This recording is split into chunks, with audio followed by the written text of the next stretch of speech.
All right, and now we move to the main event of the evening in the UFC's heavyweight division. You have the number 7 ranked Alexander Drago Volkov, who comes into this fight with a record of 34 victories and 10 defeats, going up against Jairzinho, Bigi boy Rozenstruik, who comes back with a record of 12 victories and 3 defeats. Now, if we can pull this up very quickly, I'd like to pull it up. Give me 1 second. Events. Rozenstruik.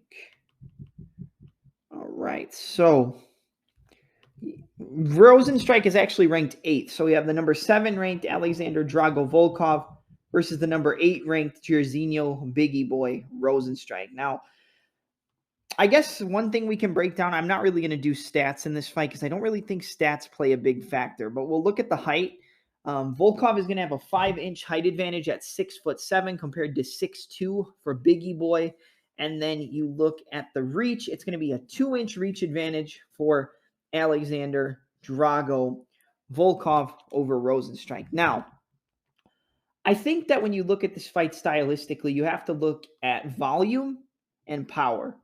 I think that Volkov is going to have the clear volume advantage. He's going to be putting more shots in the bank. He's going to be peppering Rozenstruik at a distance. He's going to have the length. He's going to have the height. Slight reach advantage, but a big height advantage. I think those front kicks up the middle from Volkov, the jab, the 1-2, the left hooks, the low kicks, the kicks to the body, anything from a distance and from range, that is where Volkov is going to take over. And if you keep Rozenstruik at a distance and you keep him at your range, whether it's kicking or boxing range, kickboxing or boxing range, Volkov will dominate the fight because the volume of Rozenstruik is non-existent. He blows you into a false sense of security. He looks for his openings. He switches stances briefly, and then he tries to crack you with a left hook. He tries to crack you with the overhand right. He tries to crack you with a 3-2, an overhand, and put you to sleep. He does have volume, but it's a lot of waiting, and then boom, boom, boom,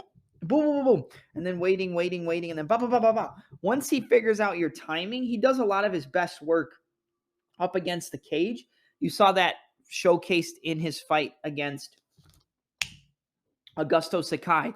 He kind of was just playing on the outside, really not doing much. Neither fighter was doing a whole lot.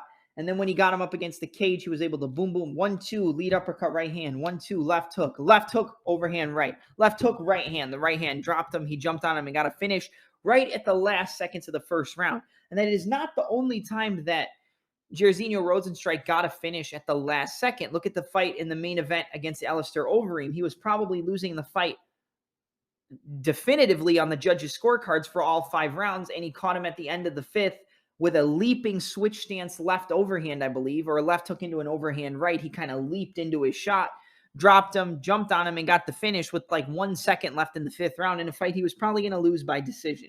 So that's one thing you have to look at when it comes to breaking down the main event, is that Rozenstruik has power up until the last second, but his volume is going to be what's going to keep him behind Volkov for the 25 minutes. It's a 5-round fight. If Volkov can poke, prod, and fight a technical style of fight, which he always does, then he can easily win a 50-45, a 50-44.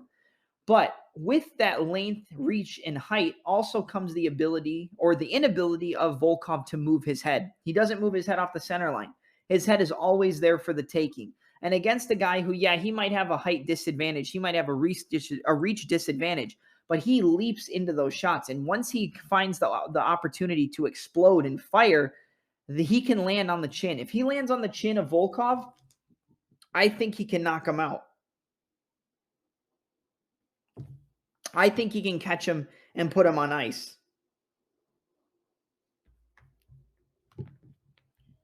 And it's really just that. Will the power of Rozenstruik be able to close that distance? Will his explosivity and ability to close the range be enough to land on the chin of Volkov? Because let me tell you, if Rozenstruik lands on the chin of Alexander Volkov, we've already said it, but he can and probably will knock him out. Now, I know people will say Volkov is durable. Volkov can take a shot, and that's true. You know, he hasn't been knocked out a lot in his career. The only person to ever actually knock him out was Derek the Black Beast Lewis. And if you compare these fights, I can see it playing very similarly. I think that the only way Rozenstruik's going to win is by knockout. If it goes 25 minutes, Volkov wins a decision easy. If he's able to poke, pick, and prod, he's going to win the fight easily, and it's probably going to be a boring heavyweight main event. But I also think that you look at the fight with Volkov and Derek Lewis. I mean, I don't think Rozenstruik has as much power as Derek Lewis, but I think he has enough ability to mix up his shots. I think he changes the tempo more than a Derek Lewis, bop, bop, bop, bop, boom, bop, bop, bop, bop, boom. And I think that can leave Volkov open to keep his chin exposed and get caught with a left hook, get caught with a straight right hand, and get put to sleep.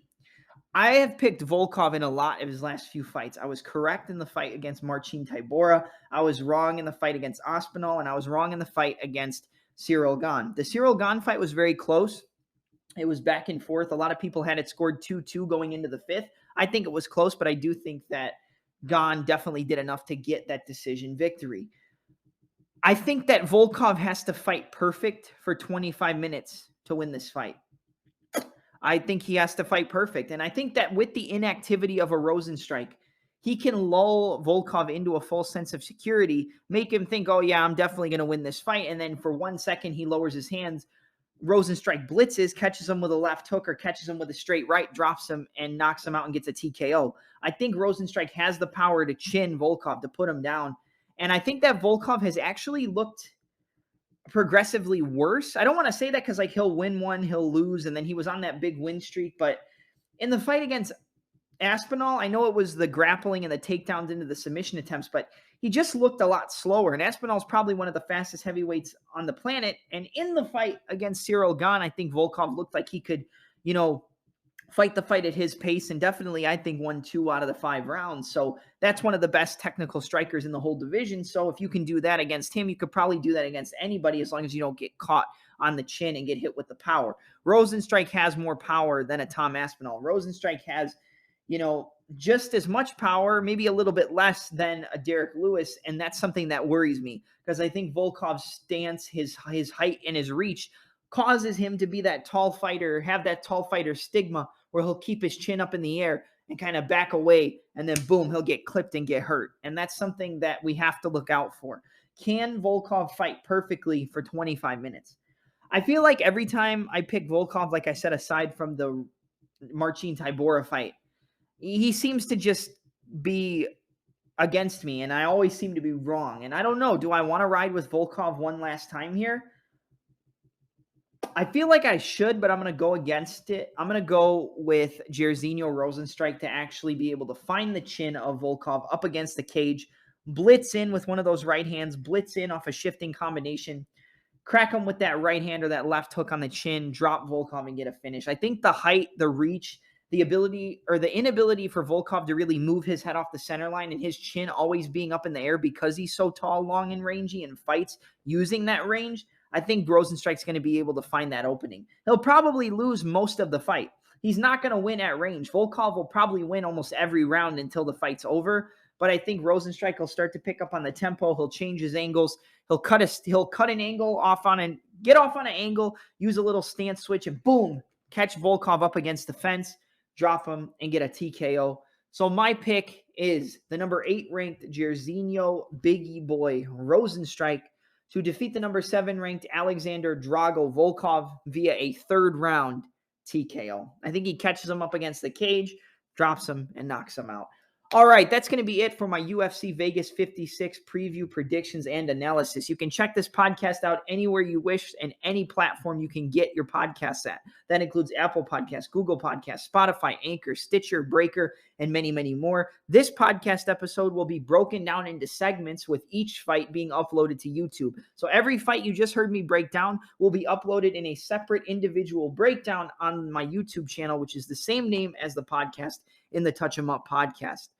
Thank you all for the support. Thank you all for trying to help me grow. Thank you for tuning in and listening to me and listening to what I believe to be one of the most technical and analytical and downright smartest MMA podcasts in the world and on any type of social media platform.